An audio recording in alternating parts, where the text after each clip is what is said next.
साहब तब्दीली आ नहीं रही, तब्दीली आ गई है। हाँ, तब्दीली आ गई है, यूके में आ गई है। यूके में आ गई है मदर डेमोक्रेसी हमारी, जिनसे हमने ये नहीं सीखा कि इंतखाब में हार कैसे मानते हैं, ग्रेसफुली शिकस्त को तस्लीम कैसे करते हैं। ये आज नज़ारा देखने को जब मिला ना तो दिल बाग बाग हो गया। मगर आशा, यूके में तो हमेशा ऐसे ही होता है, क्योंकि ये कोई नई बात तो नहीं है। हमेशा से ऐसे हुआ? ऐसे ही हमेशा ऐसे ही होता है। अच्छा। जब आराम से स्टेप असाइड हो जाते हैं और वो जो नया प्राइम मिनिस्टर है वो चला जाता है क्वीन को मिलने। अच्छा। और खत्म हो जाती है अब बात। तो किंग को मिले, अब तो किंग को मिलेंगे। तो ये ऐसे ही है। So I don't think this is surprising. अच्छा। ये यूरोपियन कंट्रीज के अंदर वो अमेरिका में जो हुआ और जो पाकिस्तान में होता है वो नहीं होता। अच्छा। डोनाल्ड ट्रंप ने जो किया था ना, वो वहीं हो सकता था। वहाँ भी लोग शॉक में चले गए थे कि डोनाल्ड ट्रंप ने ये क्या किया है पिछली इलेक्शन में जब वो हारा था। तो इसलिए यूरोप में भी नहीं होता, बड़ी एटिकेट और बड़े तरीके के सारा कुछ ट्रांसफर ऑफ पावर होती है। और यूके में तो बहुत ज़्यादा पोलाइटनेस के साथ होती है। तो ये कोई नई बात नहीं है। लेकिन बड़ा अच्छा महसूस हुआ और दुआ ये दिल से निकली कि हम भी उसको रेसिप्रोकेट करें। यहाँ पर भी कुछ ऐसे मुजाहरे देखने को मिले। चले वो छोड़ें ख्वाहिशात, वो कहते हैं ना, if the wishes were horses. लेकिन आपने जो यूरोप की मिसाल दी और अमेरिका की, उससे हट के पॉलिटिक्स हमने यहाँ पर रिफ्लेक्ट होती देखी है यूके में, कि 14 साल बाद एक पार्टी का कमबैक हुआ और कियर स्टार्मर, उन्होंने जैसे पार्टी को एक नई रूह उसमें फूकी है और अब वो वज़ीर आज़म बन चुके हैं बरतानिया के। तो ऋषि सुनक की पॉलिसीज को डिजास्टर्स कहा जा रहा है और गुड रिडेंस के आर्टिकल्स लिखे जा रहे हैं। But for you, how is this change gonna be? देखिए, पहली बात यह है कि ऋषि सुनक को गुड रिडेंस नहीं कहा जा रहा, conservative party because conservative party के जो पिछले 3 प्राइम मिनिस्टर रहे हैं, they have been disasters. Boris Johnson was a disaster, Liz Truss was a disaster, और अब Rishi is been a disaster. देखिए, जितने कंजर्वेटिव पार्टी में निकले हैं ना, पर्सनल लेवल के भी, फ्रॉम कोविड के ज़माने में पार्टियां हो रही थी 10 डाउनिंग स्ट्रीट में। और इंग्लैंड के अंदर ये चीज़ें बड़ी अहम, इसको बड़ी सीरियसली लिया जाता है, बड़ी एटिकेट है ना वहाँ। या और इसी तरीके के साथ लिज ट्रस ने जिस किस्म की 6 हफ्ते रही है या बहरहाल 10 हफ्ते रही है वो, very short period, very short period, और उसकी she just couldn't manage it. और उसकी जो इकोनॉमिक पॉलिसीज थी, they were even a bigger disaster than anything else. Bank हल्के में हार भी गई एक्सचेंज, और वो खुद भी नहीं जीती, हार गई, और लोगों ने रिजेक्ट कर दिया जी। तो ये था कि काफ़ी केओटिक कंजर्वेटिव पार्टी की जो सिंस बोरिस जॉनसन, बड़ी कंजर्वेटिव, बड़ी केओटिक किस्म की उनकी गवर्नेंस रही है। दूसरी बात यह है कि कंजर्वेटिव 14 साल, देखिए जितने साल एक पार्टी रहती है ना, उतने साल उतनी ज्यादा चांसेस उसकी हो जाती छुट्टी होने की उसकी। लोग थका जाते हैं ना, नई जनरेशन आ जाती है ना। यहाँ भी आपने देख लिया, जो पुरानी पार्टीज हैं उनको लोगों ने रिजेक्ट कर दिया। तो हर जगह पे 8-10 साल के बाद लोग तब्दीली जाते हैं नेचुरल प्रोसेस है। और बड़ी रेयर होता है कि 3rd टर्म अब नरेंद्र मोदी को मिल गई है, इधर कंजर्वेटिव पार्टी को मिल गई थी, मगर वो नहीं कर सके सस्टेन। तो ये है कि जी कि ये तो आई थिंक इट्स थोड़ा सा इशू ये है कि लेबर पार्टी ने भी जब अपनी लीडरशिप चेंज की, वो इसलिए चेंज की, वो उनका जो पहले जो जेरेमी कॉर्बिन जो, वो ही वाज टू फार लेफ्ट। और इंग्लैंड एक्सट्रीम्स में नहीं जाते, वो हमेशा सेंटर में रहते हैं। उनकी तबीयत ही इस किस्म की है कि वो किसी किस्म की एक्सट्रीमिज्म को पसंद नहीं करते, वेदर इट्स लेफ्ट एक्सट्रीमिज्म और राइट।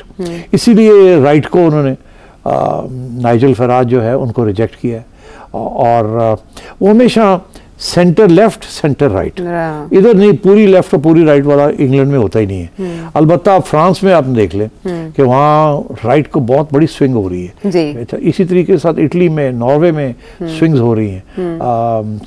तो फर्क ये हुआ है कि अमेरिका में भी स्विंग है, वहाँ का फार राइट अब राइट बन गया, और जो वहाँ लेफ्ट कभी हुआ ही नहीं है। सो आप सही कह रही हैं कि वहाँ अवाम कुछ और कर रही है और यहाँ इंग्लैंड में कुछ और हो गया। मगर इसमें एक चीज नहीं भूलनी चाहिए, क्या? इसमें कंजर्वेटिव पार्टी की बड़ी खामियां है, और लेबर ने कोई तीर नहीं मारा। उसकी वजह इसीलिए मैं कहता हूँ ना, ये राइट लेफ्ट की गवर्नमेंट बनने जा रही है, सॉरी सेंटर लेफ्ट की। ये जो लेबर पॉलिसी जो है ना, ये इसे कहते हैं, ये जो कीथ स्टार्मर साहब हैं, ये is a watered down version of the earlier. तो देखिए ना, ये साहब जो हैं, ये एक किस्म की कार्बन कॉपी नहीं है, मगर छोटी मोटी कॉपी है of Tony Blair. Tony Blair भी जो था वो लेफ्ट का बनना था उसने, मगर वो बन गया सेंटर का। प्राइम मिनिस्टर, इसकी पॉलिसीज और टोनी ब्लेयर की पॉलिसीज में बहुत कम फर्क है। अच्छा, so you see, you can imagine कि इसने कोई इनकलाबी चीज नहीं करनी, तो ये सेंटर की गवर्नमेंट होगी, लेफ्ट की गवर्नमेंट नहीं होगी। अच्छा, और दूसरी चीज ये है कि इसने 2-3 चीजें ये जरूर करेगा, अच्छा, मगर कोई उसमें इनकलाबी चीज नहीं होगी। तो इसलिए देखो ना, ये ट्रम्प के साथ ठीक ठाक काम करेगा। अच्छा, दूसरी चीज ये है कि ये यूक्रेन के ऊपर इसकी वही पॉलिसीज होंगी जो कि कंजर्वेटिव पार्टी की हैं। इसी तरीके के साथ पब्लिक स्पेंडिंग नहीं करेगा ज़्यादा। अच्छा, तो नेशनल हेल्थ के ऊपर थोड़ी बहुत करेगा, मगर इसके अलावा कोई खास नहीं करेगा। और मगर एक चीज़ ज़रूर करेगा, क्योंकि टोरीज ने जो गरीबों के ऊपर टैक्सेस थे ना, वो कम नहीं किए थे। अच्छा, अमीरों के ऊपर कम कर दिए थे, गरीबों के ऊपर कम नहीं किए थे। ये गरीबों के ऊपर टैक्स को थोड़ा सा इसको स्टेबलाइज करेगा। सो इस किस्म की चीज़ें होंगी। मगर यूक्रेन के ऊपर, नेटो के ऊपर, मेरा ख्याल है सिर्फ इमिग्रेशन के ऊपर टाइट जरूर करेगा, मगर वो रवांडा पॉलिसी वो नहीं एक्सेप्ट करेगा। Because don't forget, Starmer was a human rights activist. yes. ये लॉयर रहा है ह्यूमन राइट्स का। हाँ. तो ये रवांडा वाली पॉलिसी जो है ना, कि लोगों को असाइलम वहाँ जो आए हैं उनको निकालना है तो उनको भेज देंगे रवांडा, वो नहीं करेगा। बड़ी बैकलैश आई है फ्रॉम द इमिग्रेंट्स कम्युनिटी दे। तो ये इस किस्म की चीज़ें नहीं करेगा। मगर मैं समझता हूँ ब्रेक्सिट, यूरोप, ये वो वगैरह वही पॉलिसीज होंगी जो कि। अच्छा, ब्रेक्सिट को रिव्यू नहीं किया जा नहीं, सकता? कुछ नहीं करेगा, बिल्कुल नहीं करेगा। अच्छा, हाँ। और सो मैं समझता हूँ कि खास फर्क नहीं पड़ेगा यूके में with the arrival of the labour party. छोटे छोटे मार्जिनल चेंजेस जरूर होंगे, मगर नथिंग वेरी सब्सटेंशियल। तो ये है कि देखना ये है कि 1 साल के बाद लेबर का क्या हाल होता है। Okay, whether Labour will live up to its promise of change, because इसमें कोई चेंज वाली चीज नहीं है। हालांकि ये इसका एजेंडा ये है कि तब्दीली आ रही है, और लोग भी ये तवक्को करें कोई तब्दीली आएगी। तब्दीली क्या आएगी? मैं समझता हूँ कोई मेजर तब्दीली नहीं आएगी। इसलिए maybe year down the line we'll see कि अगर देखिए ना, एक कंजर्वेटिव ज़माने में इकोनॉमी बैठ गई जी, ठीक, और लिविंग स्टैंडर्ड से लोगों के वो गिर गए। इसी तरीके के साथ public services, national health service जैसी चीज़ें ये डिटेरियोरेट कर गई। और नेशनल डेट सबसे ज़्यादा थी ड्यूरिंग द कंजर्वेटिव टाइम। याद नहीं आता कि पाकिस्तान में भी वही हो रहा है, डेट बढ़ गई है, लिविंग स्टैंडर्ड्स गिर रहे हैं, ऐसे ही है ना। लेकिन कोविड का भी तो उसमें इम्पैक्ट हुआ ना। हाँ, वो कोविड तो 1-2 साल थी ना, यहाँ भी कोविड चली है, हर जगह पे चली है, तो अमेरिका में भी चली है। कोविड तो अफेक्टेड एवरीबडी, मगर उसके बाद रिकवरी नहीं हुई ना। रिकवरी भी तो होनी थी, कोविड तो 2 साल पहले थी, तो अब रिकवरी होनी चाहिए थी, रिकवरी नहीं हुई। एंड सो आई थिंक एक बड़ा रीसेट नहीं कर सकते ये, यहाँ 400 पार मोदी साहब नहीं कर सके, वो कर गए। लैंडस्लाइड विक्ट्री उन्हें कहा जा रहा है कि उन्होंने हासिल कर ली है। वो एक मजबूत वज़ीर आज़म के तौर पर कोई बड़ी चेंजेस नहीं कर पाएंगे इकोनॉमी के हवाले से? I doubt it. ठीक है, थोड़े बहुत इंटरेस्ट रेट शायद गिर जाए, मगर मैं नहीं समझता कोई एनी रेडिकल चेंज आएगी। एक बात मैं आपसे कहूँ, लोगों को ये पता नहीं है कि लेबर ने 400 से तो ऊपर सीटें ले ली हैं और कंजर्वेटिव्स को 100 ही मिली हैं लगभग। बाकी जो है कोई 50 के करीब इधर उधर हो। हाँ, डिफरेंट। मगर जो वोट पड़ा है, एक तो हाई टर्नओवर नहीं थी इतनी जितनी होनी चाहिए थी।